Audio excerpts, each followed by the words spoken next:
The church was full that Sunday morning.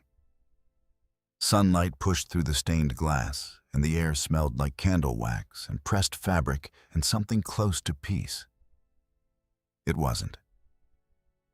Pastor Drummond had just asked Derek Okafor, standing at the front of the congregation, Suiti, their pressed teeth showing, "Brother Derek, how is the family?" And Derek smiled. The kind of smile that takes a second too long to arrive. He said, "Well, Pastor, I'd say we're doing better than we look." His eyes moved. Slowly, deliberately. Across the room to where his wife sat in the third row, hands folded, wearing the sage green dress she always wore on Sundays. The laughter was soft, polite, church laughter. Tenley Pierce did not flinch. She did not look down. She simply sat still as carved stone and let the moment pass over her like weather. She was good at that. What Derek didn't know, what none of them knew, was that the building they were sitting in had been paid for in full by his wife. Before we go any further, if this story is already hitting somewhere deep, take a second and drop your country and your local time in the comments. I want to know where in the world you're watching from. And if you're new here, hit that subscribe button and turn on notifications. Stories like Tenley's come out every week, and you don't want to miss what happens next. Harold Pierce used to say that money was a mirror. Not because it showed you who you were, but because it showed you who everyone else was. He said it the first time, when Tenley was 11 years old, sitting on the tailgate of his work truck outside a job site in the early morning dark, watching him count invoices by flashlight. He said it again at her college graduation. He said it a third time quieter when the doctor used the word terminal. And Harold Pierce looked at his daughter across the kitchen table and understood that he had a limited amount of time to teach her everything that mattered. "Keep it quiet, baby," he told her. "Keep it quiet until you know for certain who's sitting next to you for the right reasons." Tenley was 26 years old when her father died. She inherited a construction portfolio, a modest office building on the east side of the city, 3 rental properties, and $9.1 million in a private account she had never touched and barely knew existed. She sat in Patricia Wells' office for 4 hours that afternoon. She didn't cry. She asked questions. She took notes. She went home and made herself dinner and stood at the kitchen window and looked at nothing for a long time. Then she got to work. She met Derek Okafor at a community fundraiser 8 months later. He was charming in the way that certain men are charming effortlessly, like breathing. He had a laugh that filled rooms without trying, and he remembered small things about people: the name of your sister, the city you grew up in, the coffee order you mentioned once and never repeated. He made Tenley feel for the first time in longer than she could name, like she was the most interesting person in any given space. She didn't tell him about the money, not because she was hiding it, not yet, but because her father's voice lived in the back of her mind like a low hum, and she had learned early to listen to it. She told herself she would tell him eventually. When she was sure, she thought she was getting sure. They dated for 14 months. He proposed on a Tuesday evening in her kitchen, no restaurant, no audience, just the two of them, and the smell of whatever she'd been cooking, and a ring that was not expensive but was chosen carefully. She said yes, because in that moment, she believed he saw her. Not the trust, not the properties, not the name on the documents Patricia kept locked in a fireproof cabinet. Just her. They married on a Saturday in April. Patricia drew up the prenuptial agreement. Derek signed it the night before the wedding, scanning through the pages quickly, pausing only to ask about the dinner reservation afterward. He did not read closely. She noticed.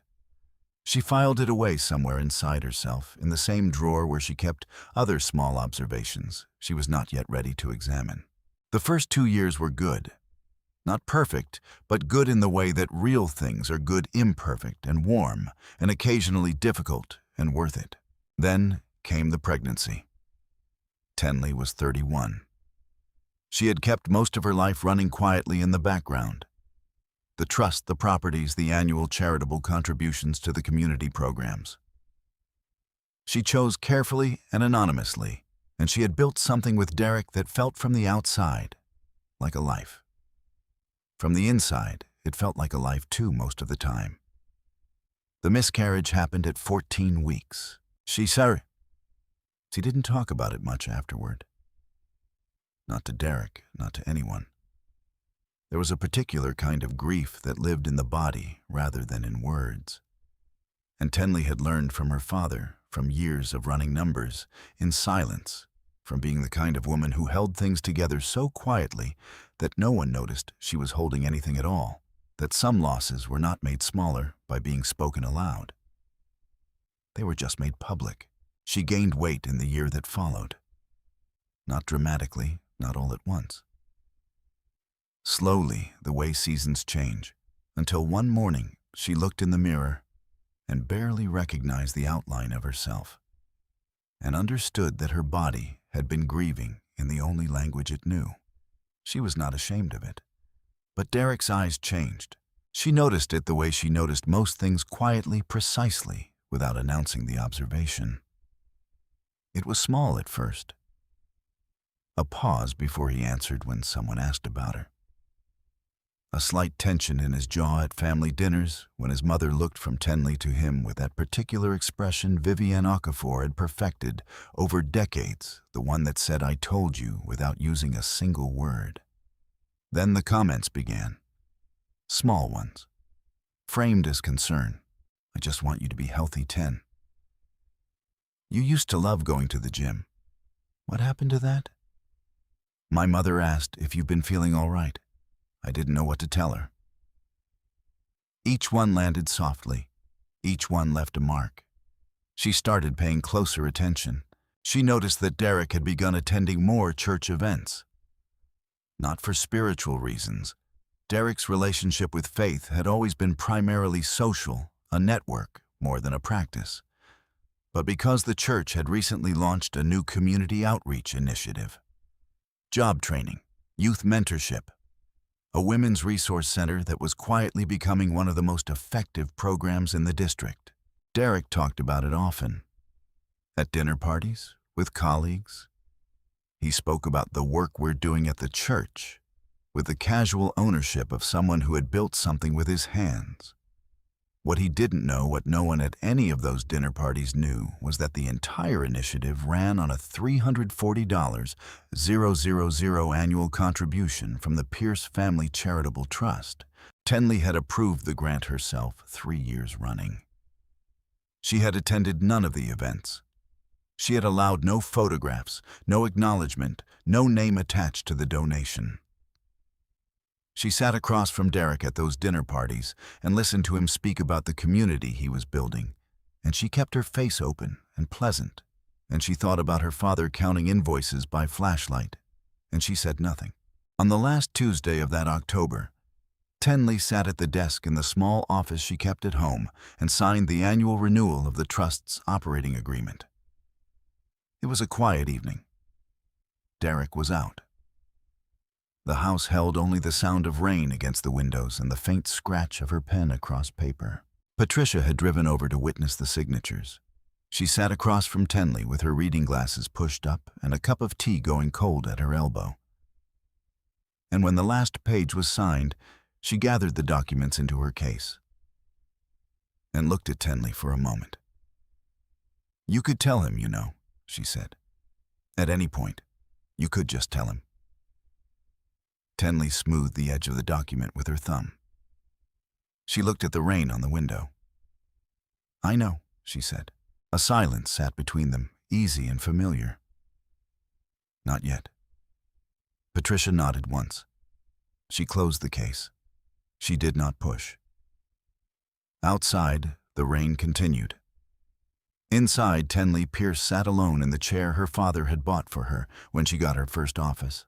And she breathed slowly, and she kept her own counsel. And she waited the way her father had taught her for the right moment to arrive. She had learned this much from Harold Pierce. Patience was not weakness. Patience was precision. You didn't move until you could afford to move, only once. And Tenley Pierce had never been a woman who needed to move twice. The Thursday morning men's breakfast at Greater Cornerstone Church ran from 7 to 9, and Derek Okafor had not missed one in 11 months. He sat at the head of the long folding table not because anyone had assigned him the seat, but because he had arrived early enough the first time to claim it. And habits form faster than anyone plans. He drank black coffee from a styrofoam cup and spoke with the particular confidence of a man who had recently discovered that he was well liked in a room and had decided to build a life around that discovery. The youth center renovation is ahead of schedule, he told the group that morning, leaning back in his chair, one arm draped across the back of the seat beside him. We're looking at a full opening before the holiday season. The men nodded. Pastor Drummond at the far end of the table clasped his hands together and said, "The Lord provides."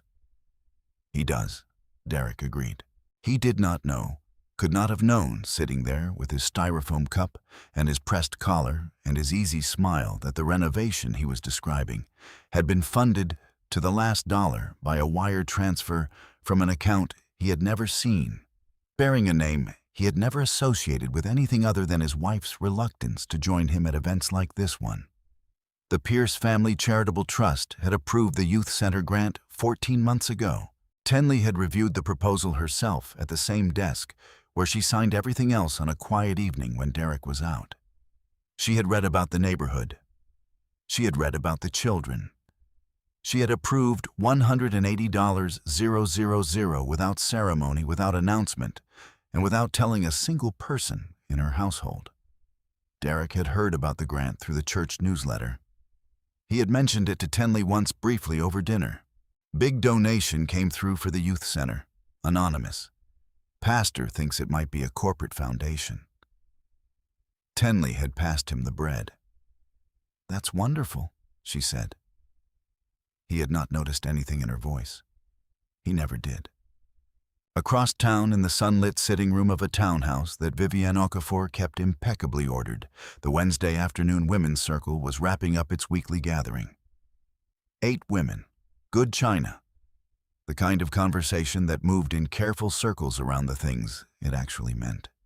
Vivienne sat at the center of it, not at the head of any table, but at the center, which was the position she had always preferred.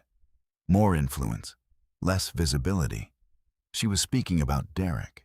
She did this often at these gatherings, not crudely, not obviously, but in the practiced way of a woman who had spent decades learning to place information exactly where it would take root and grow without her fingerprints on it. "He carries so much," she said, lifting her cup. "A man like Derek, with his ambitions, his standing in this community, he needs a partner who lifts him, who adds to the picture." A small pause. The cup returned to its saucer with a precise click. It's a difficult thing when the picture doesn't quite come together. The women understood. They always understood. No one said Tenley's name. No one needed to. What none of them understood. Not Vivienne with her gold jewelry and her practiced silences, not the women nodding into their good china, was that the room they were sitting in, the programs their church ran, the community standing that made Vivienne Okafor's opinion worth having in the first place, and all of it existed, in part because of the woman they were not naming. Tenley Pierce had funded the building's accessibility renovation 2 years prior. $47,000. Anonymous. Approved on a Tuesday afternoon while Vivienne was hosting that same circle of women in that same room, speaking probably about the same things. Patricia Wells arrived at Tenley's house that Friday at noon. She came with a leather portfolio and a paper bag from the sandwich place on Clement Street that Tenley had liked since law school. And she set both on the kitchen table with the efficiency of a woman who had been doing this for 6 years and had found a rhythm in it. "Annual report's ready for your review," she said, settling into the chair across from Tenley. "Trust performed well. The real estate holdings are up. The youth center grant cleared without issue." Tenley turned the pages slowly. Her eyes moved across the columns the way they always did, not scanning reading. She had learned the difference from her father, who had told her once that the men who lost everything were the men who scanned documents and signed them. The men who built things were the ones who read. "The church renewal," Tenley said without looking up. "Is that the final disbursement for this cycle?" "Yes." "Brings the 5-year total to just over 2.3 million. Tenley turned another page. "And the acknowledgement question?" Patricia asked, her voice careful and neutral. Pastor Drummond reached out again through the foundation contact. He'd like to formally recognize the trust at the 10-year anniversary celebration. He's persistent. "He's grateful," Tenley said. "There's a difference. He'd like a name Tenley." She was quiet for a moment. Outside, a car passed slowly down the street. The refrigerator made its low, steady hum. "Tell him the trust appreciates his dedication to the community," she said, "and that we'll consider the recognition question before the anniversary date." Patricia wrote something in the margin of her notepad. She did not argue. In 6 years, she had learned the distance between a door that was closed and a door that was not yet open. And she had learned that Tenley Pierce always knew exactly which one she was standing behind. They worked through the rest of the report without ceremony. Numbers, properties, grant renewals. The quiet machinery of a financial life that had been built with patience and maintained with precision and kept above all else separate from everything that could threaten it. When they finished, Patricia gathered the papers back into the portfolio and sat for a moment with both hands resting flat on the table. "Can I say something that isn't strictly legal advice?" Tenley looked up. "He was talking about the youth center renovation at the men's breakfast again," Patricia said. "My client, Marcus Holt, mentioned it. Said Derek spoke about it like it was something he'd built himself." She paused. Like it was his. Something moved across Tenley's face. Not quite a smile, not quite anything that had a name. It lasted less than a second. "Everything Derek has ever claimed credit for," she said slowly, "has been built with something he didn't earn and didn't understand." She closed the portfolio and pushed it gently back across the table. "Let him talk," she said. "For now, let him talk." Patricia held her gaze for a moment, then nodded. She picked up her bag. She moved toward the door. "You know," she said, pausing at the threshold, her back half turned. "Most people in your position would have said something by now. Would have made sure people knew." Tenley was already looking back at the window, at the ordinary street outside, at the afternoon light that fell through the glass and lit up the dust motes floating slow and undisturbed in the quiet air of her kitchen. "My father built his entire company without his name on a single sign," she said. "Took 22 years. When he finally put the name up, everybody already knew it." Patricia smiled just slightly at the door frame. "I'll see you next week," she said. The door closed softly behind her. Tenley sat alone in the kitchen that had been paid for by money her husband did not know she had, in the house that sat 3 blocks from a church her husband did not know she owned. And she turned the next page of the report, and she kept reading.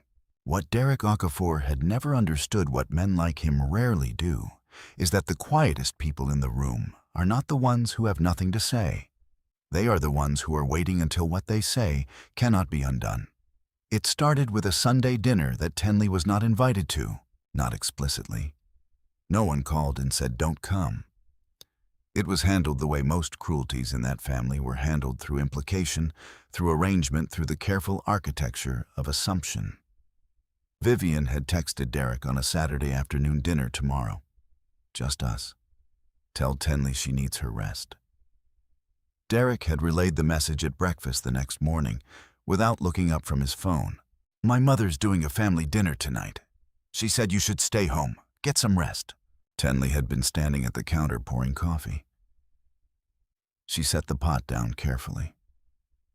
She looked at the back of her husband's head, the short, clean fade, the set of his shoulders, the way he was already moving on to the next screen before the words had finished leaving his mouth. and she felt something shift in her chest. Not break. Shift. Like furniture being quietly rearranged in a room she could no longer recognize. "Of course," she said. She spent that evening alone. She read. She answered 3 emails from Patricia about an upcoming grant review. She made herself a meal that was better than anything Vivian Okafor had ever put on a table, and ate it standing at the kitchen counter in the particular peace of a woman who has stopped pretending she is waiting for something. Later, much later, she would learn that Camille Brooks had been at that dinner. Seated at the chair Tenley had sat in at every family holiday for the past 5 years. The shift that had begun quietly in Derek's behavior accelerated through that autumn like a crack spreading through marble. Invisible from a distance, structural at the core. He started attending church events with Camille under the language of collaboration. There was apparently a new community outreach subcommittee that Derek had volunteered to co-chair. And Camille, who worked in nonprofit communications, which was convenient, Tenley thought, in the way that certain conveniences are not coincidences, had joined the same committee 2 weeks after Derek. Tenley heard about it from Sister Roberta, who sang in the choir and had the particular gift of delivering devastating information in the warmest possible tone. "Your husband and that Brooks girl have been at every planning meeting," she said after service one Sunday, squeezing Tenley's hand. "So dedicated. You must be so proud." Tenley smiled.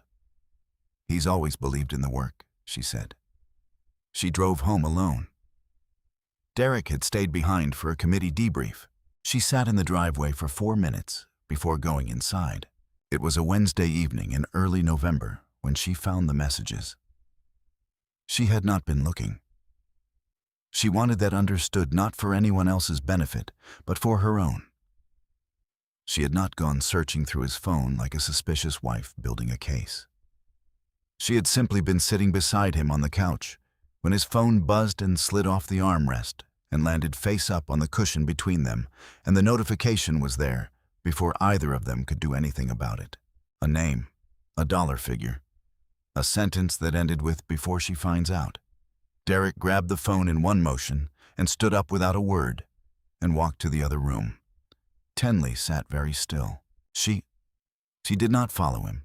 She did not ask.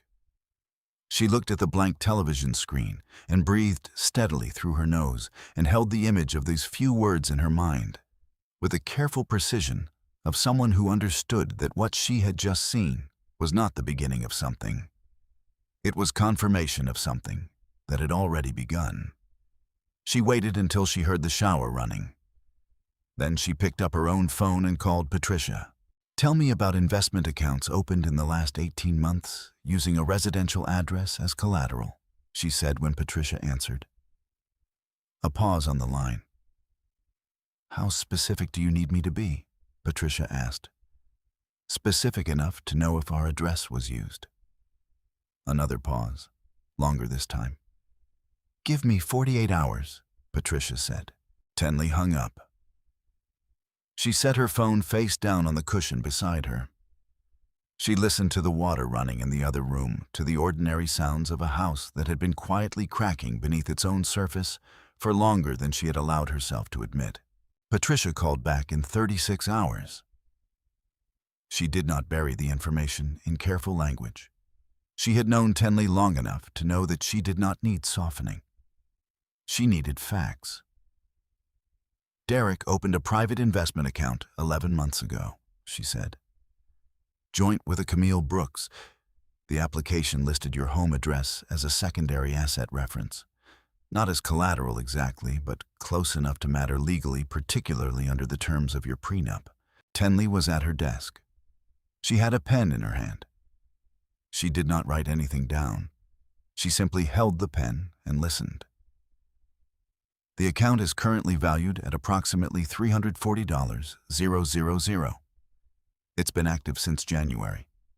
There's a pending application for an additional credit line of $800,000 and Tenley." Patricia's voice shifted, tightened by a fraction.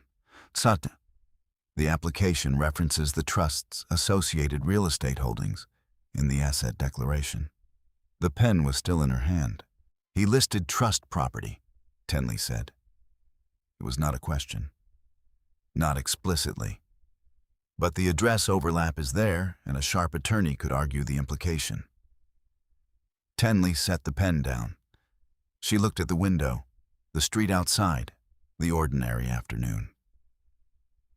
"That's a prenup violation," she said. "It's at minimum arguable as one. Possibly more depending on how the credit application was processed." "Pull everything," Tenley said. "Every document, every transaction record, anything connected to that account, that address, and that application." "Already started," Patricia said. The next Sunday, Tenley went to church. She wore the sage green dress. She sat in the third row. She folded her hands in her lap the way she always did, and she listened to the sermon, and she greeted Sister Roberta. And she smiled at Pastor Drummond, and she behaved in every visible way like a woman who had nothing on her mind beyond the ordinary rhythms of a Sunday morning. Derek sat beside her. He smelled like the cologne she had bought him for his birthday. He sang the first hymn with his hand resting loosely on her knee in the public gesture of a husband who understood the value of appearances. She led him. Across the aisle, 3 rows back, Camille Brooks sat in a cream blouse and dark slacks eyes forward expression arranged into something approximating neutrality. Tenley did not look at her. She had learned this from her father too, that the moment you let the other person know you surrender the only advantage worth having. She sang the second hymn. She bowed her head for the prayer. She sat in the building her money had built beside the man who had used her address to borrow money he did not have. And she was absolutely, perfectly, devastatingly calm. That evening, she sat at her desk and opened her laptop and began composing a detailed summary of events, dates, and amounts. The kind of document that is not yet a legal filing, but is written with the full understanding that it will become one. She worked for 2 hours without stopping. When she was done, she saved the file under a name that meant nothing to anyone who might stumble across it, closed the laptop, and went to bed. She slept without difficulty. The crack in the marble had been there for months. She had simply been waiting with everything her father had taught her for it to reach all the way through. Patricia Wells had a rule that she had carried from her first year of practice and never once abandoned. Never file until you can afford to file only once.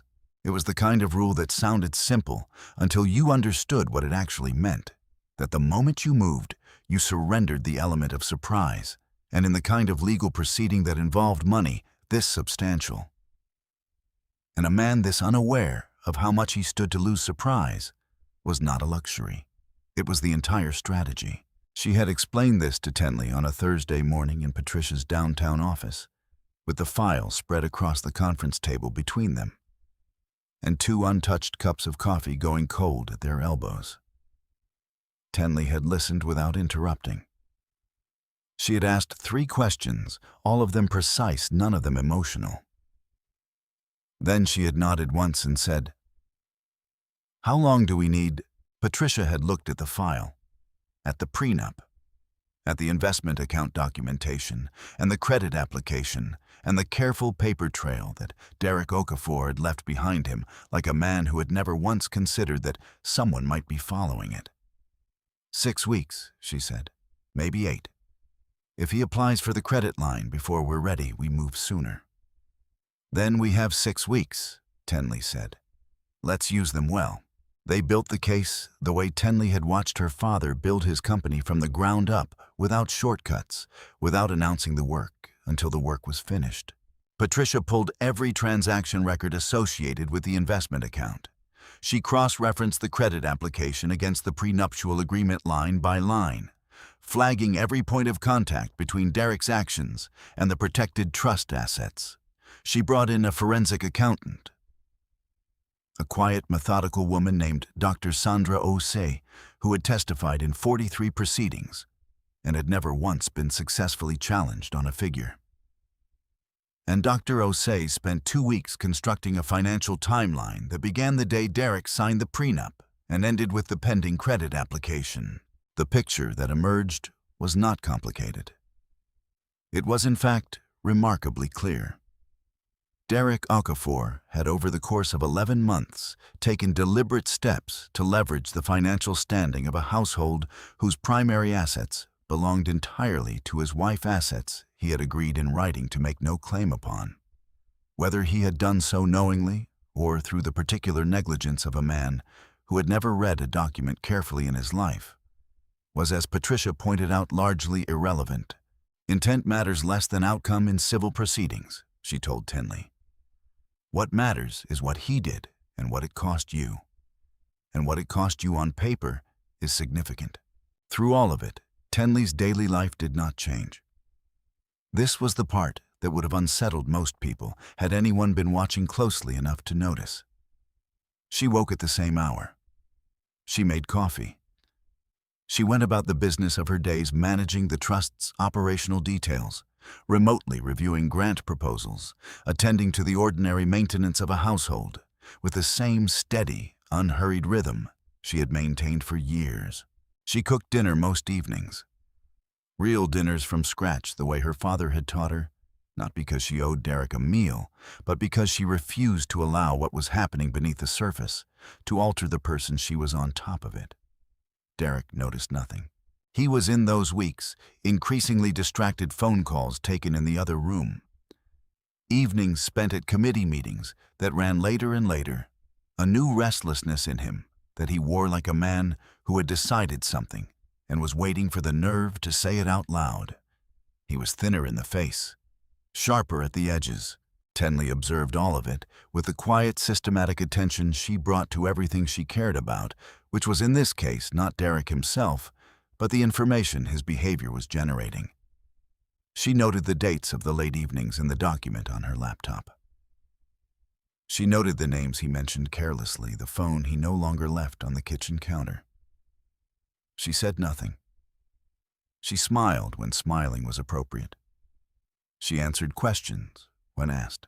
She was, to all visible appearances, exactly what Derek had always assumed her to be: a patient, unremarkable woman who accepted what was given to her and asked for nothing more. He had always underestimated what patience actually looked like from the inside. On a Tuesday evening in the 5th week, Patricia called.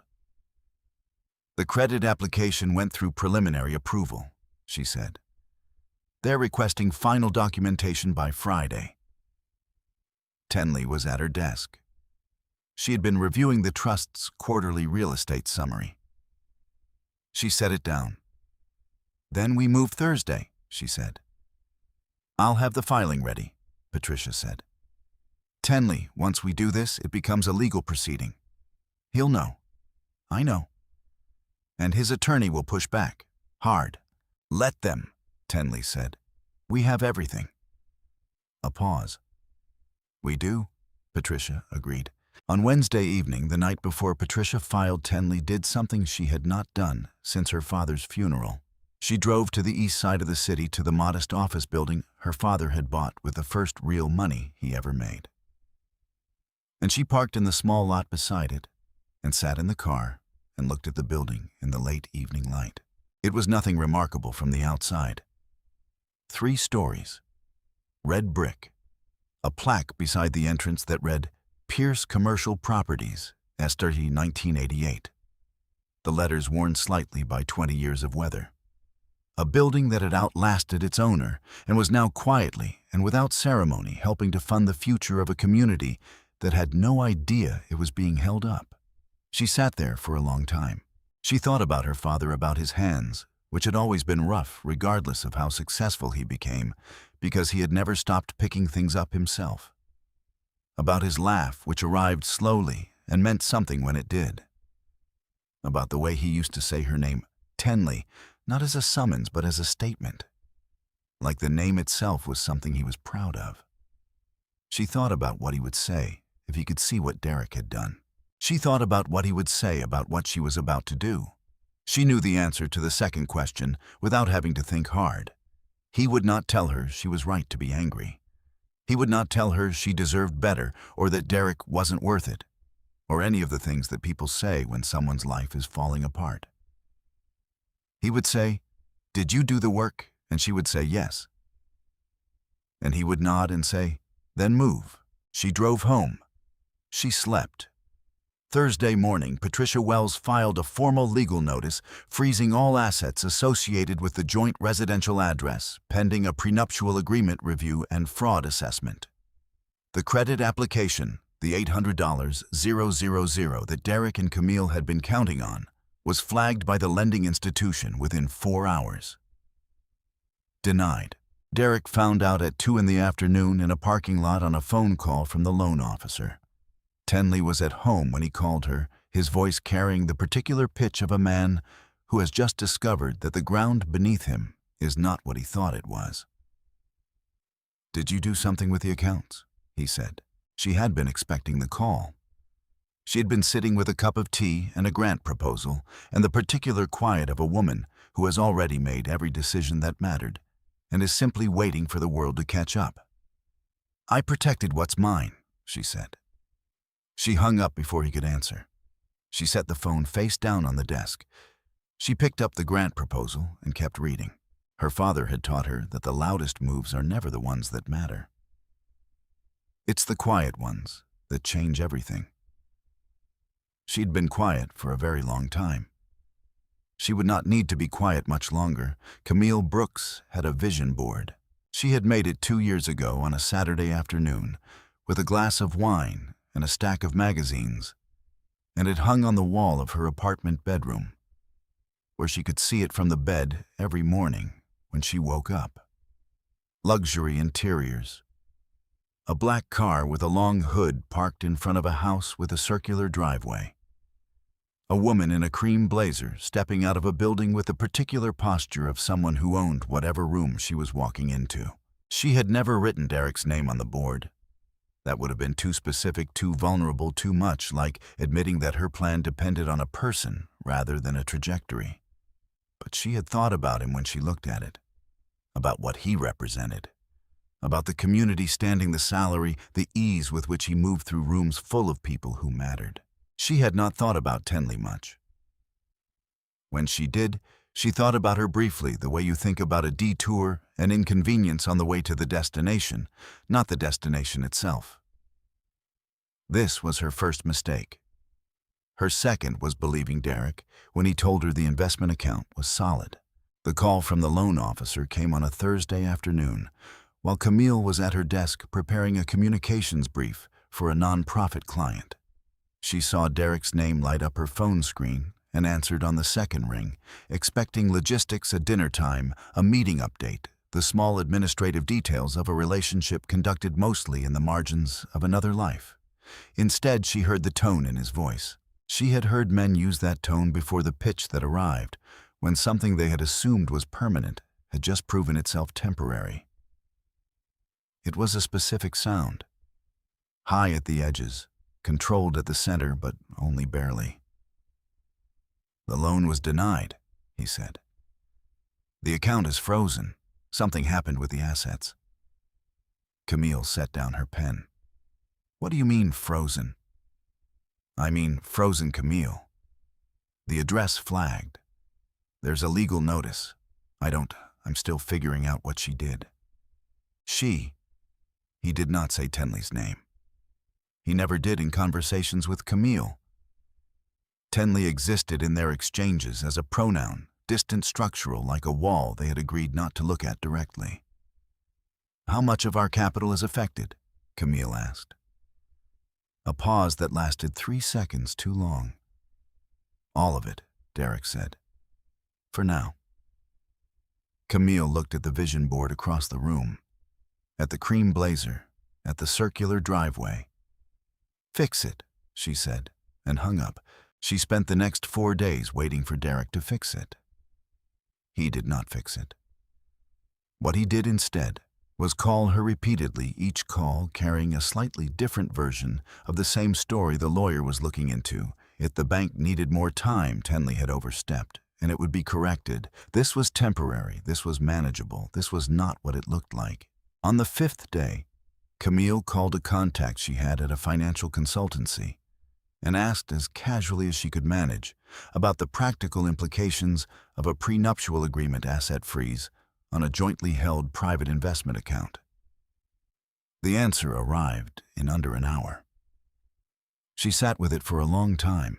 Patricia Wells presented the full findings to Tenley on a Friday morning that was bright and cold winter arriving early and without apology outside the office windows. The forensic report from Dr. Osei sat between them on the conference table, 63 pages tabbed and annotated, built with the kind of structural precision that did not leave room for interpretation. The investment account stands at $204,000, Patricia said. It was $340,000 when we first identified it. They lost 60% of the initial position in a speculative real estate venture that collapsed in Q3. Derek applied for the additional $800,000 credit line to cover the losses and attempt a recovery position. Tenley looked at the figure. He was already underwater, she said, significantly. And the credit application, had it gone through, would have created a direct legal entanglement with the trust's associated property addresses. It would have taken 18 months and considerable legal expense to untangle even with the prenup in place. But it didn't go through. It didn't go through, Patricia confirmed. Tenley turned a page in the report. Her eyes moved across the columns steadily.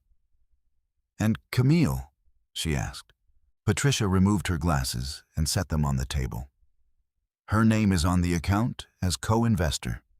She has no independent legal standing to challenge the freeze.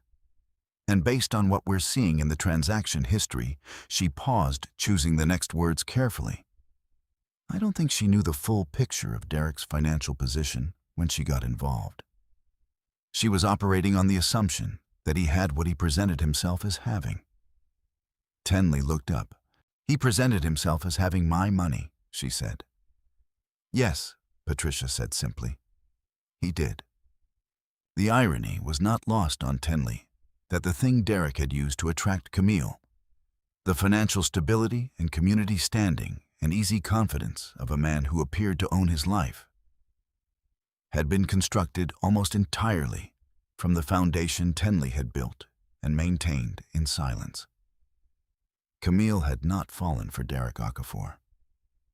She had fallen for a version of Tenley Pierce that had been repackaged, represented, and handed to her without attribution. Tenley did not feel triumphant about this.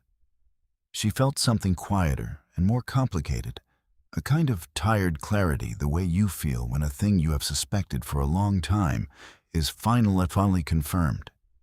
And the confirmation brings not relief, but simply the end of uncertainty. She closed the report. "What's the next step?" she asked. "We're ready to formalize the prenup violation filing," Patricia said. "The asset freeze stands. Derek's attorney, and he has retained one as of yesterday, will likely request a mediation session before anything goes to a judge." "We don't mediate," Tenley said. Patricia nodded. She had expected this. "There's one more thing," she said. She opened the portfolio to a page near the back and slid it across the table. Derek submitted a secondary financial disclosure to his employer last quarter, standard procedure for his level. He listed household assets. Tenley. She tapped the page. He listed the trust's real estate holdings as joint marital assets. The room was very quiet. "He listed trust property as his own," Tenley said, "to his employer, in a formal disclosure." Tenley looked at the page for a long time. The figure, the address, the box checked under joint ownership with Derek's signature underneath it. Something settled in her expression. Not anger, not satisfaction. Something harder and more permanent than either. "Pull his employment disclosure records," she said. "All of them. And copy Dr. Osei." "Already on it," Patricia said. That evening, Derek came home and found Tenley in the kitchen making dinner. He stood in the doorway for a moment. Ty loosened the particular exhaustion of a man who had spent the day fighting a battle he didn't fully understand, with weapons he didn't actually own. And he looked at her standing at the stove, unhurried, entirely composed. And something moved across his face that was close to confusion and closer to the first edge of fear. "We need to talk," he said. "Dinner will be ready in 20 minutes, Tenley said without turning around. Tenley. 20 minutes, Derek. He stood in the doorway a moment longer. Then he went upstairs. She finished cooking. She plated the food. She set the table with the same quiet efficiency she brought to everything. And she sat down, and she waited. He came back down in a clean shirt. He sat across from her. He looked at the meal and then at her face, and he opened his mouth. "I know what you did," he said. Tenley picked up her fork. "Do you?" she said pleasantly. He did not answer. She ate her dinner. What Camille Brooks had not known when she looked at Derek Okafor and saw a future was that the future she was looking at belonged to someone else entirely. And what Derek had not known for 5 years of marriage was that the woman he had underestimated at every turn had been quietly building the case that would take everything he thought he had. Both of them were about to find out. The confrontation did not come the way Tenley had expected. She had imagined in the detached, analytical way she imagined most things, that it would arrive quietly. A conversation at the kitchen table, perhaps. Documents exchanged. The particular cold formality of two people who have stopped pretending and are now simply managing the logistics of an ending. What arrived instead was a Sunday afternoon in November, gray-skied and still, when Derek came home from church early and walked into the living room where Tenley was reading, and he was not alone. Vivian Okafor came through the door behind him with the particular energy of a woman who had decided on the drive over that today was the day she would say the things she had been arranging in her mind for years. She was dressed in her champagne gold jewelry, catching the flat winter light. Chin lifted at the angle she reserved for moments she intended to dominate. Camille did not come inside. She stood at the open front door, dark slacks, a burgundy coat, long straight hair pulled back. And she stayed at the threshold like a person who understood on some level that crossing it fully would change something she could not take back. She held the doorframe with one hand and looked at the floor and said nothing. She was smarter than Derek Tenley had always thought. Not smart enough, but smarter than him. Derek started talking before he had fully crossed the room. His voice had the particular pitch of a man who had rehearsed something and was now discovering that the rehearsed version and the real version were not the same thing. He talked about the frozen account, about the legal notice, about what Patricia had filed and what it meant, and how Tenley had done it, without telling him, without warning, without giving him the chance to what? Tenley asked. She had not moved from the chair. The book was still in her lap. She looked at him with the same steady, open expression she brought to everything, not cold, not hostile, simply present in the way that very calm people are present, which is more unsettling than anger because it offers nothing to push against. Derek stopped. "To explain," he said. "Explain what, Derek?" she said. "The account, the credit application, the investment that lost 60% in 3 months." She paused. "The employment disclosure where you listed my father's properties as joint marital assets." The room was very quiet. Derek's jaw tightened. His hands at his sides closed into loose fists and then opened again. Before he could speak, Vivian moved. She came forward with the practiced momentum of a woman who had been waiting for her entrance, and she placed herself between Tenley and Derek in the physical way of someone who believed that inserting her body into a space gave her authority over it. "This has gone far enough," Vivian said. Her voice was measured precise, each word placed with the care of a woman who understood that volume was for people who had run out of better options. You have disrupted this family with legal maneuvers and financial games that are frankly Tenley beneath what we expected of you." Tenley looked at her mother-in-law. "What you expected of me," she said quietly. "Derek has worked hard for this family. He has built a standing in this community, a reputation, and you are threatening that with paperwork and lawyers because you feel Vivian's hand moved a small dismissive gesture overlooked. Or whatever it is you feel." "Whatever it is I feel," Tenley repeated. She set the book on the side table. She uncrossed her legs. She stood up slowly with the unhurried deliberateness of a woman who has decided that this is the moment and is not afraid of it. She did not raise her voice. "Vivienne," she said, "your son used the address of assets that belong to me, assets that predate this marriage and are protected by an agreement he signed to apply for $800,000 in credit. He listed my father's properties as his own on a formal employment disclosure. He opened a joint investment account with another woman and lost $136,000 in 3 months." She paused. "That is not a feeling. That is a financial record." Vivian's chin lifted a fraction higher. "Sign the divorce papers, Tenley," she said. "You're holding him back. A man like Derek deserves a wife people are proud to look at, and you." Her eyes moved briefly, deliberately down and back up. "Stopped being that a long time ago." The words landed in the room like something dropped from a height. From the doorway, even Camille went still. Tenley did not flinch. She held Vivian's gaze for 3 full seconds, long enough for Vivian to begin to understand, in some pre-conscious part of herself, that the woman standing across from her was not rattled, had not been rattled, and was not going to be rattled now. Then Tenley turned and walked to the desk in the corner of the room. She opened the drawer. She removed a manila envelope, plain unsealed, the kind you buy in bulk, and she carried it back across the room and set it on the coffee table between them. She did not hand it to Derek. She placed it on the table and stepped back. And she looked at him and she said, "Everything you need is in there."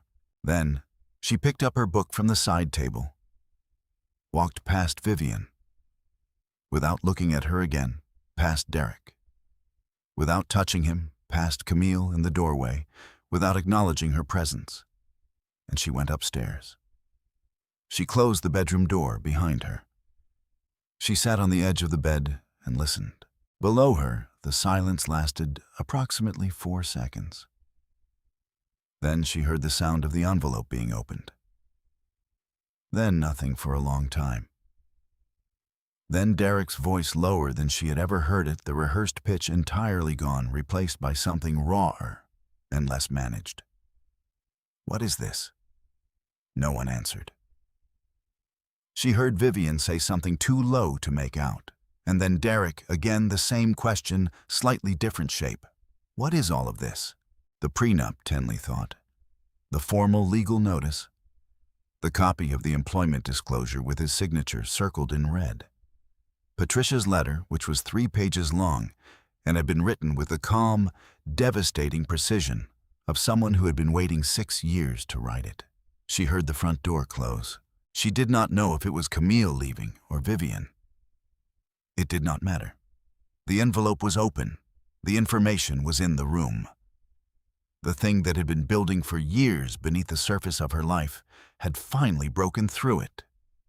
And she sat on the edge of the bed in the quiet that followed, and felt not triumph, not relief, not the hot satisfaction she might have expected. Just a deep, settling stillness, like the moment after a storm when the air is washed clean and the light comes through differently, and everything that was there before is still there, but rearranged, and somehow more honest for it. She heard Derek's footsteps on the stairs an hour later. They stopped outside the bedroom door.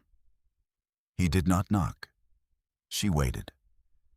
After a long moment, the footsteps retreated. She heard him in the guest room, the quiet sounds of drawers of a bag being moved, of a man beginning to understand the dimensions of what he had done and finding them larger than he had prepared for. She picked up her phone and sent Patricia a single message. He opened the envelope. Patricia replied in under a minute. "I know. His attorney just called mine." Tenley set the phone down on the nightstand. She lay back on the bed and looked at the ceiling and breathed on slowly in the dark. And she thought about her father, and she thought about patience, and she thought about what it meant to move only once and to make that one move count for everything. The last Sunday had come and gone. What came next would not happen in a living room. It would happen in a courtroom, in a church, in front of every person who had ever looked at Tenley Pierce and seen only what she weighed. And it would not be quiet. The first domino fell on a Monday morning. Derek Okafor had been at his desk at Meridian Construction Group for 11 minutes when his direct supervisor, a measured and deliberate man named Thomas Garrett, appeared in the doorway of his office and asked him with the particular careful courtesy that precedes very bad news to come to the conference room. Derek came to the conference room. Thomas Garrett was not alone. The head of HR was there. The company's general counsel was there. There was a laptop open on the table with a document on the screen that Derek recognized before he was close enough to read it, the shape of it, the formatting, the header, because he had filled out that form himself 8 months ago on a Tuesday afternoon when he had been running late for something and had moved through the fields quickly, checking boxes, entering figures, not reading closely. The employment financial disclosure, the one with Tenley's father's properties listed under joint marital assets. Thomas Garrett said, "Derek, we need to talk about some inconsistencies in your last financial disclosure." Derek sat down. He spent the next 40 minutes explaining or attempting to explain the difference between what he had written and what was technically accurate, which was a distinction that became harder to articulate the longer he talked. Because the more he said, the more clearly everyone in the room could see that there was no clean version of this story. There was only a man who had listed assets that did not belong to him on a formal company document, and the reasons for that, however he arranged them, did not improve with examination. He was placed on administrative suspension pending internal review before noon. He drove home in the wrong direction twice without noticing. The second domino fell on a Wednesday. Camille Brooks had spent the 4 days since the Sunday confrontation in a state of controlled reassessment. She had not called Derek. She had returned 2 of his calls with brief practical messages about the investment account logistics, not sentiment. And she had spent her evenings doing the kind of quiet financial accounting that people do when they realize the plan they have been living inside has a different shape than the one they thought they signed up for. On Wednesday morning, she transferred her share of the remaining investment account balance, $94,000, the portion that could be legally separated under the current freeze, into her personal account. She did not tell Derek she was doing this. She did not tell Derek much of anything after Wednesday. He called 6 times between Wednesday evening and Thursday afternoon. She answered the 4th call briefly to say that she needed space to think, which was partially true. The fuller truth was that Camille Brooks had looked at the situation with the clear-eyed practicality she should have applied 11 months ago and understood that what she had attached herself to was not a foundation. It was a performance, and performances, once the audience had seen the mechanics behind them, could not be unseen. She did not answer the 5th call, or the 6th. By Thursday evening, Derek Okafor was suspended from his job, legally entangled in a prenuptial violation, proceeding $136,000 poorer than he had been 3 months ago, and alone in the guest room of a house whose deed bore only one name, not his. The third domino was Vivian. It arrived slowly, the way Vivian did everything, not all at once, but by degrees, each degree carefully managed, so that the change could be attributed, if necessary, to concern, rather than to the dawning comprehension of a woman who was beginning to understand that she had been wrong about the architecture of her son's life for a very long time. She called Derek on Thursday evening. The call lasted 47 minutes. Derek did not tell Tenley this. Tenley knew anyway. She had heard his voice through the guest room wall, the particular rise and fall of a conversation with his mother, and she had noted the length of it on the clock beside the bed without particularly intending to. On Friday, Vivian called again. This call was shorter. On Saturday morning, Vivian appeared at the house, not with the champagne gold entrance of the previous Sunday. She came in a gray coat without the jewelry, and she stood in the kitchen doorway while Tenley made tea and said in a voice stripped of its usual architecture, "How bad is it?" Tenley looked at her mother-in-law. She thought about the Wednesday women's circle, about a man like Derek deserves a wife people are proud to look at, about the years of small, precise cruelties delivered in the language of concern. She poured the tea. "You should ask his attorney," she said. "I'm asking you." "I know," Tenley said.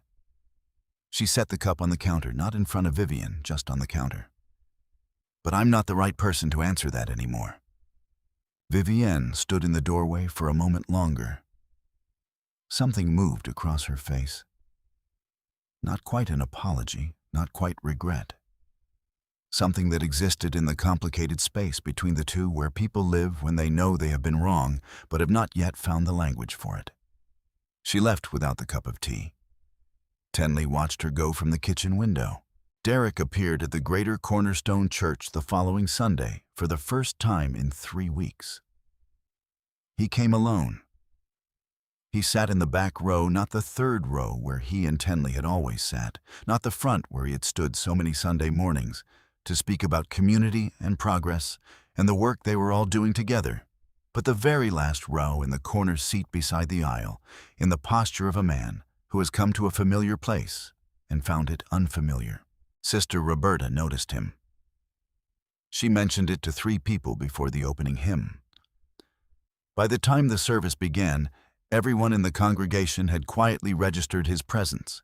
The empty seat beside him, the loosened tie, the absence of the easy confidence that had always been Tenley understood now, the thing people had actually been responding to when they said they liked Derek Okafor.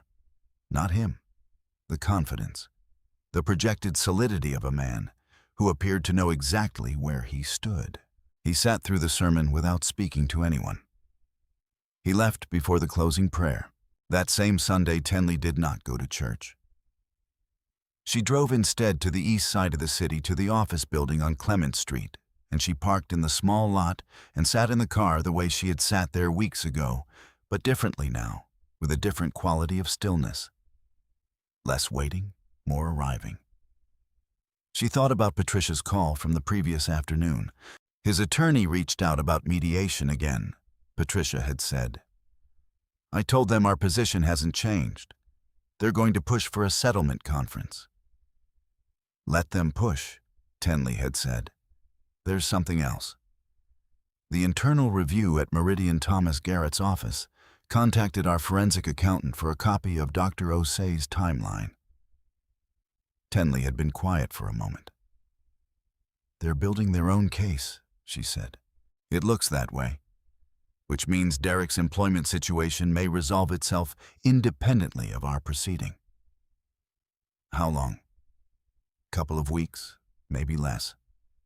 Tenley had thanked her and hung up and sat with that information for the rest of the afternoon, turning it over the way you turn over a stone to see what lives underneath, not with relish, not with satisfaction, but with the steady, serious attention of someone who understands that what is happening is not entertainment. It is consequence. And consequence, her father had taught her, deserved to be taken seriously. She sat in the car outside the building until the light changed. The afternoon was cold and clear, the kind of winter clarity that made everything look sharper than usual edges, more defined distances, more legible the world stripped of the softening haze that warmer seasons provide. She looked at the plaque beside the entrance. Pierce Commercial Properties, Estera, 1988. She thought about the 10-year anniversary celebration coming up at Greater Cornerstone, about Pastor Drummond's persistent request for acknowledgement, about the letter Patricia had drafted on behalf of the trust, the one that had given conditional approval for a formal recognition at the anniversary service. She had signed that letter 2 weeks ago. She had not told Derek. She had not told anyone. She started the car. She pulled out of the lot. She drove home through the clear, cold afternoon, and she thought about what was coming, and she was not afraid of it. Everything Derek had built, he had built on sand. And the tide at last had come in.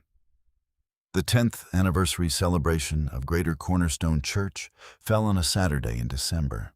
The congregation had been preparing for weeks. The women's circle had organized the decorations, white and gold, tasteful, the kind of arrangement that suggested celebration without excess. The choir had rehearsed an extended program. The fellowship hall had been set with round tables and good linens, and the sanctuary itself had been polished to a particular brightness that made the stained glass throw colors across the floor in long, slow ribbons of light. Pastor Elias Drummond had been preparing his remarks for 3 weeks. He was not a man who spoke carelessly. He believed that words once released into a room took on a life that could not be recalled. And he had spent 31 years in ministry learning to choose them the way a surgeon chose instruments, with precision, with intention, with full understanding of what each one would do. He had spent particular care on one section of his remarks. Tenley arrived early. She wore a dress she had not worn before, deep burgundy, simply cut, nothing that announced itself. She sat in the 3rd row in the seat she had always occupied, and she folded her hands in her lap and looked at the light moving across the floor and breathed slowly. Patricia was 3 rows behind her. They had agreed without discussing it explicitly that Patricia would be present. Not visibly, not in any way that suggested strategy, simply present the way a person who has worked alongside someone for 6 years is present for the moments that matter. The sanctuary filled gradually. Sister Roberta arrived and squeezed Tenley's hand warmly and took her seat in the choir. The fellowship committees found their places. Families settled into their rows with the comfortable familiarity of people who had been sitting in the same configurations for years. Derek arrived 12 minutes before the service began. He came in through the side entrance, the one that opened near the back of the sanctuary, and he moved quietly to a seat in the middle section, not the back row this time, but not the front either. A middle position, the position of a man who was no longer certain where he belonged in a room he had once owned. He was alone. He did not look at Tenley when he sat down. She did not look at him. Vivienne arrived 5 minutes later in the champagne gold, but without the lifted chin, and she sat beside Derek and put her hand briefly on his arm, and then withdrew it and looked forward.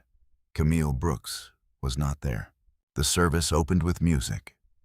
The choir sang with the particular warmth of a congregation that had been together long enough to know each other's voices, and the sound filled the sanctuary, the way good sound fills a room, not loudly but completely, reaching the corners, settling into the wooden pews, making the space feel inhabited in the deepest sense of the word. Pastor Drummond delivered the opening message.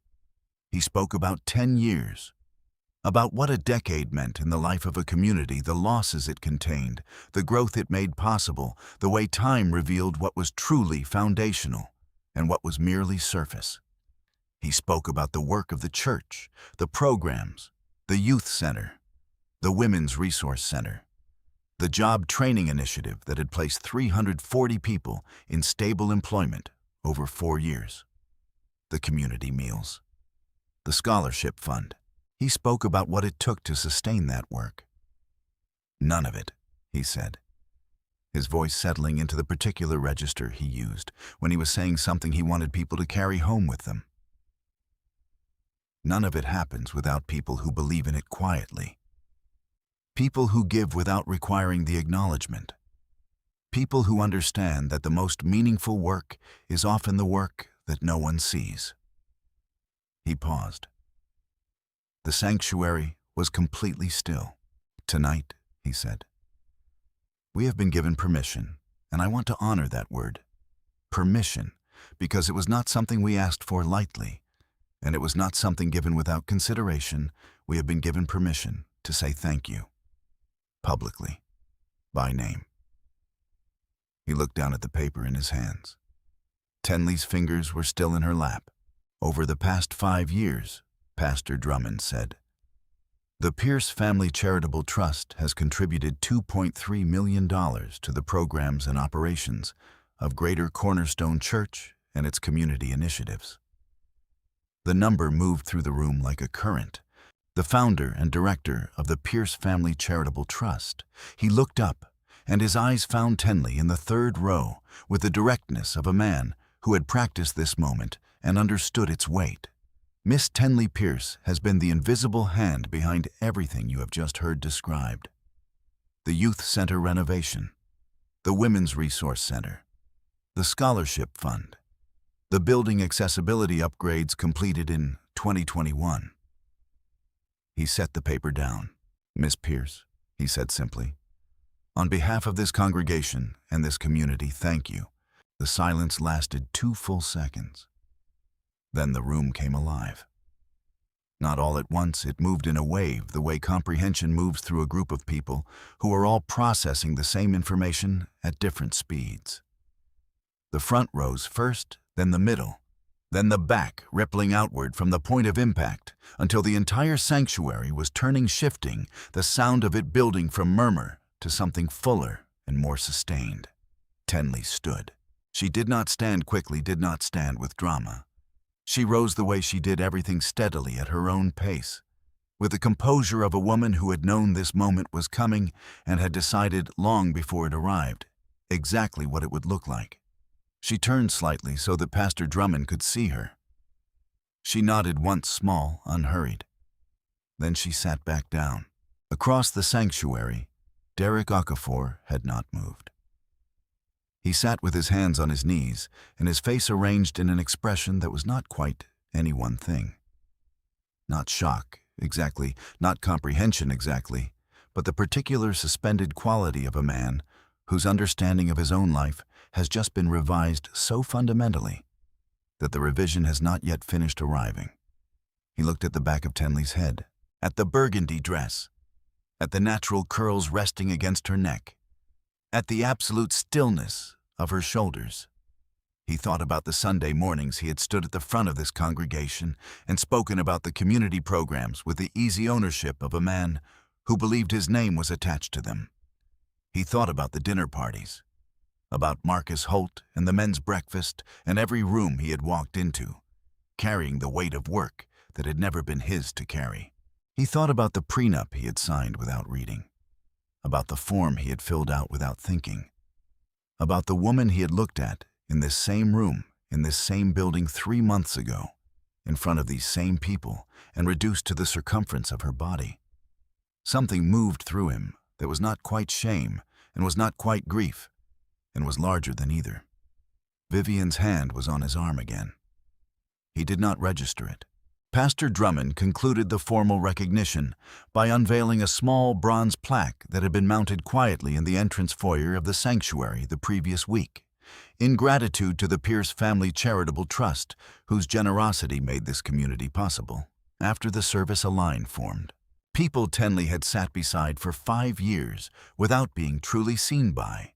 People who had heard Vivian's quiet assessments and Derek's easy appropriations, and had constructed from those materials a version of Tenley Pierce that had nothing to do with the actual woman. They came to her one by one. Sister Roberta held both her hands and said nothing for a moment, which was the most honest thing anyone said all evening. Patricia stood at the edge of the room and watched, and did not approach. This was not her moment, and she understood that. Tenley received each person with the same warmth she had always offered. No performance, no triumph, no version of "I told you so" delivered through a smile. Just presence. The ordinary, genuine presence of a woman who had never needed a room to know who she was and was simply finally allowing the room to catch up. Derek found her at the edge of the foyer as the crowd thinned. He stood 3 feet away and looked at her, and for once he did not seem to know what to do with his hands. She looked back at him. She waited. He opened his mouth, closed it, opened it again. "I didn't know," he said finally. The words were small, smaller than anything she had heard from him in years. Tenley held his gaze. "I know you didn't," she said. She picked up her coat from the chair beside her. She walked out through the entrance foyer, past the bronze plaque on the wall, through the doors, and into the cold, clear night, and she did not look back. His eyes searched for hers one last time. She was already gone. The divorce proceedings of Derek Okafor and Tenley Pierce were assigned to the Honorable Judge Constance Mabry Family Court Division on a Tuesday morning in January, when the city was cold and gray, and the courthouse lobby smelled like floor wax and old coffee, and the particular institutional neutrality of a building that had witnessed every permutation of human failure without ever once being surprised by it. Judge Mabry was 61 years old. She had been on the family court bench for 19 years. She had the kind of face that revealed nothing in the courtroom and everything outside of it. Sharp eyes behind wire-frame glasses, a stillness that was not indifference, but attention, the look of a woman who had heard every story and had learned over 2 decades to locate the truth, not in what people said, but in what the documents said. The documents in this case said everything. Patricia Wells had prepared the filing with the thoroughness of someone who understood that the best legal arguments do not require performance. They require paper. They require dates and figures and signatures and timelines constructed so clearly that a judge does not need to be persuaded. She only needs to read Dr. Sandra Osei's forensic report. The prenuptial agreement fully executed. The investment account documentation. The credit application and its associated asset declarations. The employment financial disclosure with Derek's signature on the line marked "I certify that the above information is accurate and complete."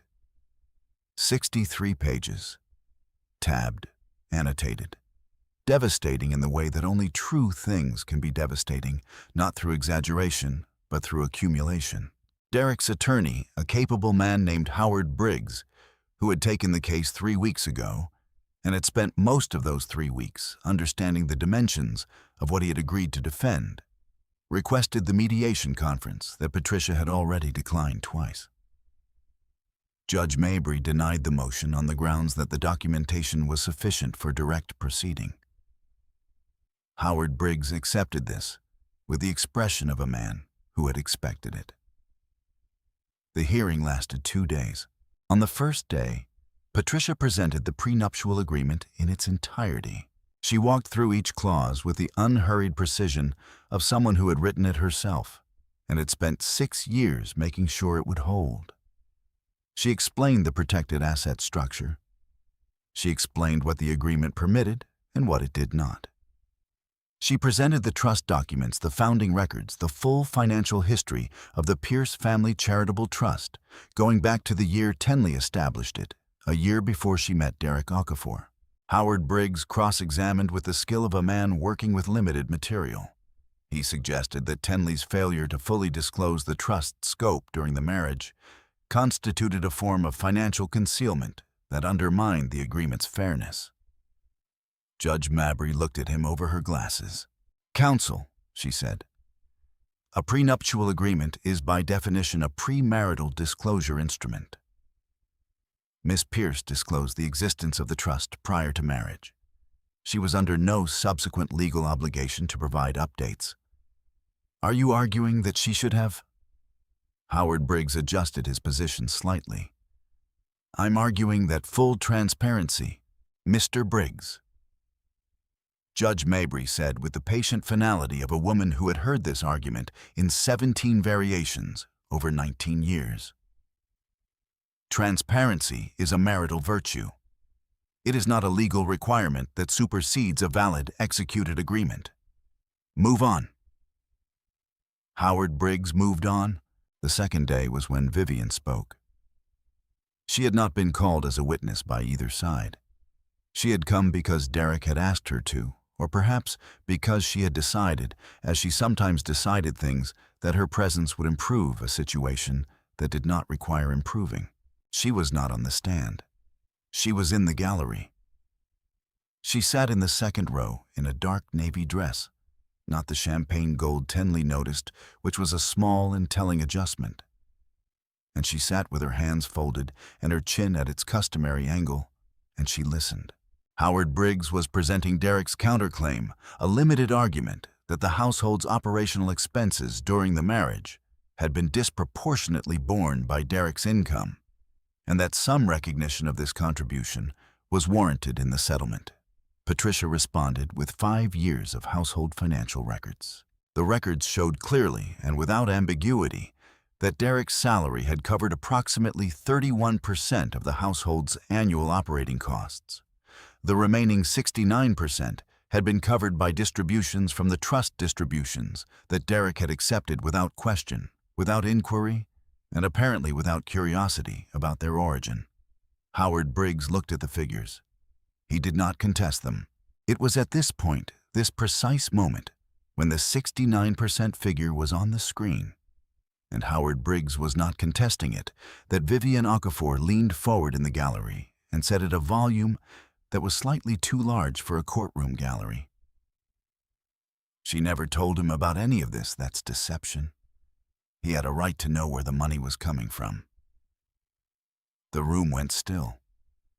Judge Mabry looked up from her notes. She looked at Vivian with the particular expression she reserved for moments that did not require a response so much as a correction. "Ma'am," she said, "you are in a courtroom gallery, not on the stand. You will not speak again unless you are called and sworn." She paused. "And to address what you said for the record and for the education of anyone in this room who may be unclear a spouse, is not legally obligated to disclose premarital assets under a valid prenuptial agreement. The agreement itself is the disclosure. Your son signed it." She looked back at her notes. "Mr. Briggs, please continue." Howard Briggs continued. Vivian sat back in her seat. She did not speak again. Judge Mabry delivered her ruling on the third morning. The prenuptial agreement was upheld in its entirety. All trust assets, the $47 million portfolio, the real estate holdings, the operating accounts, remained fully and exclusively with Tenley Pierce. Derek received no claim on any protected asset. The household property the house itself purchased during the marriage with trust distributions that had technically passed through a joint account was awarded to Tenley on the grounds that the primary funding source was traceable to protected assets. Derek was ordered to repay the fraudulently declared assets on his employment disclosure, a matter that had already been referred to Meridian Construction Group's Internal Review Board, which had completed its own investigation the previous week, and terminated his employment effective immediately. Howard Briggs noted the ruling for the record and closed his portfolio with the quiet efficiency of a man who had known for some time how this would end, and had done his professional best regardless. Patricia met Tenley on the courthouse steps. The morning was cold and bright, the particular January brightness that arrived without warmth, all light and no comfort the sky, a hard clear blue above the city.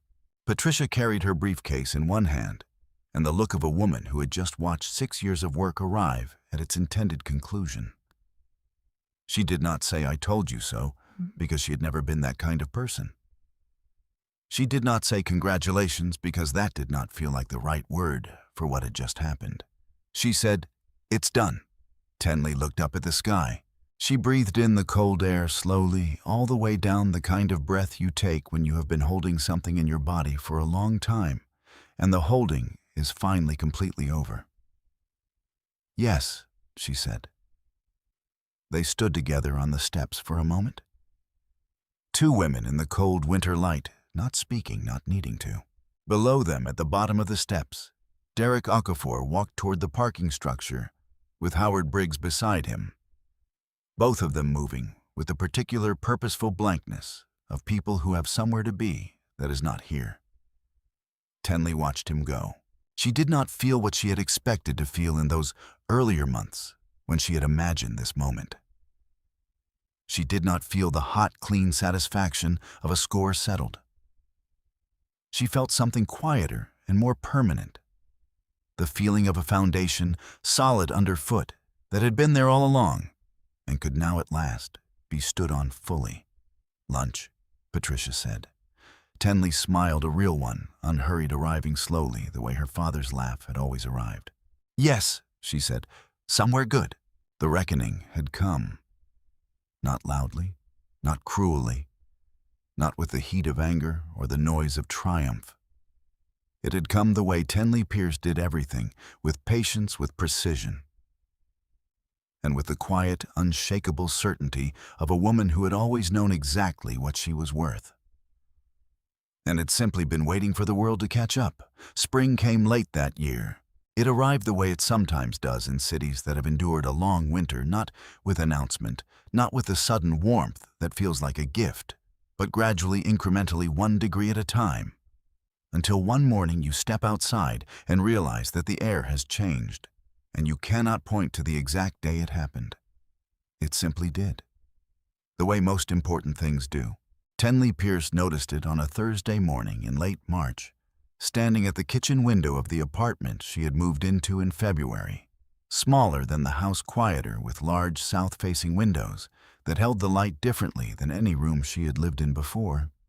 She was drinking coffee and watching the street below, where a woman was walking a dog that kept stopping to investigate the base of every tree, and Tenley was watching this with the unhurried attention of someone who has recently rediscovered that ordinary things are worth looking at. She had been sleeping well. She had not expected the sleeping. She had assumed in the weeks after the courthouse that the ending of something that large would leave behind a residue of sleeplessness, of processing of the particular restless aftermath that follows the conclusion of something you have been carrying for a long time. Instead, she found that she slept deeply and woke without the low-grade alertness that had lived in her body for years, the background hum of a woman perpetually braced for the next thing. The hum was gone. She had not noticed it was there until it wasn't. The trust continued its work. This was the part of her life that had never required the drama to function, and it did not require the resolution to continue. Grant proposals arrived. Dr. Osei submitted the quarterly financial review. Patricia forwarded correspondence from the youth center director. The program had expanded into a second location funded by a new cycle of giving, and the director wanted Tenley to know that 43 young people had completed the spring job training cohort, and 31 had accepted positions within 6 weeks of graduating. Tenley read the email twice. She printed it and pinned it to the small corkboard above her desk. Not framed, not formal, just pinned the way her father used to pin things he wanted to keep thinking about. She had been thinking about her father more than usual lately. Not with grief, or not only with grief, but with the particular quality of remembrance that arrives when you have done something a person you loved would have recognized, would have nodded at, would have said in the quiet way he said things that mattered, "Yes, that's right, that's exactly right." She went back to Greater Cornerstone on the second Sunday in April.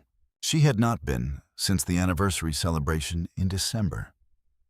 Not by design, not by avoidance, simply because the apartment was in a different part of the city. And she had spent the winter months finding her footing in a life that was for the first time in 5 years entirely her own.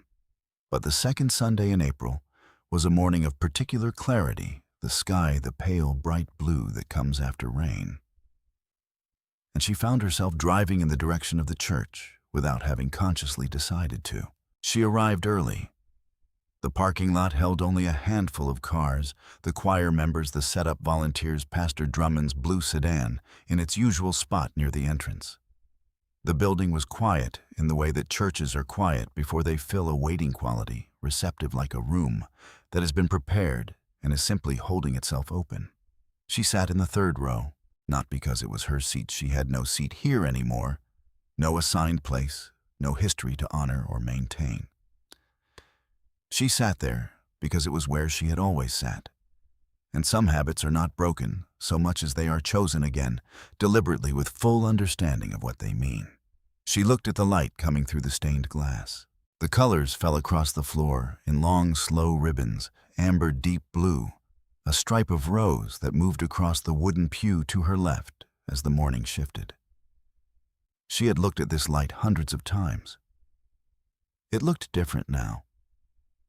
Not because the light had changed. The light was exactly the same angles, the same colors it had always been, but because she was sitting in it differently. Unguarded, not braced, simply present in the way that you can only be present when you are not simultaneously managing something. She sat with it for a long time. Before the service began, she walked to the entrance foyer. The morning light came through the glass panels beside the main doors and fell directly onto the wall where the bronze plaque had been mounted in December. She'd not stopped to look at it properly on the night of the anniversary. There had been people conversation, the accumulated weight of a moment too large to examine while it was happening. She looked at it now. In gratitude to the Pierce Family Charitable Trust, whose generosity made this community possible. The letters were simple, clean. The kind of engraving that does not call attention to itself, but holds its ground present, without insisting permanent, without demanding to be noticed. She raised her hand and touched the edge of it, not the letters, just the edge. The cool, smooth border of the plaque with 2 fingertips. She thought about her father, about Harold Pierce, who had built his company over 22 years without his name on a single sign. Who had taught her that the measure of a thing was not its visibility, but its endurance. Not whether people saw it, but whether it held. Who had sat with her on the tailgate of a work truck in the early morning dark and told her that money was a mirror and that the people who stood beside you for the right reasons were the only ones worth keeping. She thought about what he would say standing here. She thought he would not say anything. She thought he would simply look at the plaque and then look at her and nod slowly with the particular gravity of a man who understood that some things did not need language to be complete. Sister Roberta found her there. She came through the main doors with her choir folder under her arm and her coat still on, and she stopped when she saw Tenley, and for a moment neither of them spoke. Then Sister Roberta said very simply, "You came back." "I came back," Tenley said. Sister Roberta looked at the plaque, then at Tenley. Then she did the thing she had done on the night of the anniversary. She took both of Tenley's hands in hers and held them for a moment without saying anything. Because she was a woman who understood that some things were beyond the reach of words and that presence was its own form of language. Then she said, "Your father would be so proud." Tenley's throat tightened, just slightly, just for a moment. "I know," she said. Sister Roberta squeezed her hands once and released them, and went to find the choir room, her footsteps receding down the corridor with the comfortable rhythm of a woman at home. In her own life. Tenley stood alone in the foyer. She looked at the plaque one more time.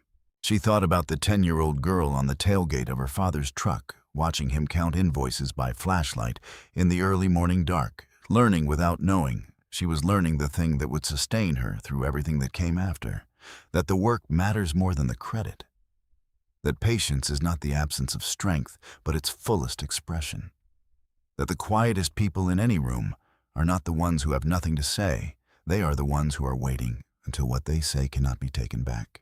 She let her hand fall from the edge of the plaque. She turned and walked back into the sanctuary. She sat in the 3rd row. She folded her hands in her lap. The light moved across the floor in its long, slow ribbons of color, amber and blue and rose the same as it had always been, and she sat inside it open, unhurried entirely and completely herself. The doors opened behind her as the congregation began to arrive. She did not turn around. She simply sat and breathed and let the morning come. Harold Pierce had told his daughter, Keep it quiet until you know for certain who's sitting next to you for the right reasons. Tenley Pierce had kept it quiet. She had learned who was sitting next to her. And now, in the light of an ordinary Sunday morning in the building her generosity had made possible, in the life her patience had protected, she was sitting next to no one but herself. And that at last was exactly enough.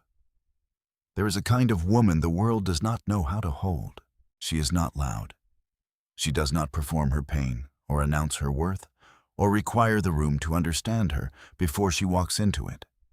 She simply moves through the world with the quiet, unshakable knowledge of what she is, and she waits with the patience of someone who has learned that timing is everything for the moment when the world is finally ready to see it. Tenley Pierce was that woman. She was not a perfect woman. She was a woman who had loved someone who did not deserve it, who had stayed longer than she should have, who had held her silence past the point where silence was comfortable because she'd been taught by the man she trusted most that the move you make only once must be made right. She made it right. And if you are watching this today, if something in this story found the part of you that has been patient for a long time, that has been carrying more than anyone around, you knows, that has been building something quietly while the room gives the credit to someone else, then let Tenley's story be a reminder. The plaque goes up eventually. Do the work. Protect what is yours. Trust the timing. And never, never underestimate a woman who is simply waiting to move.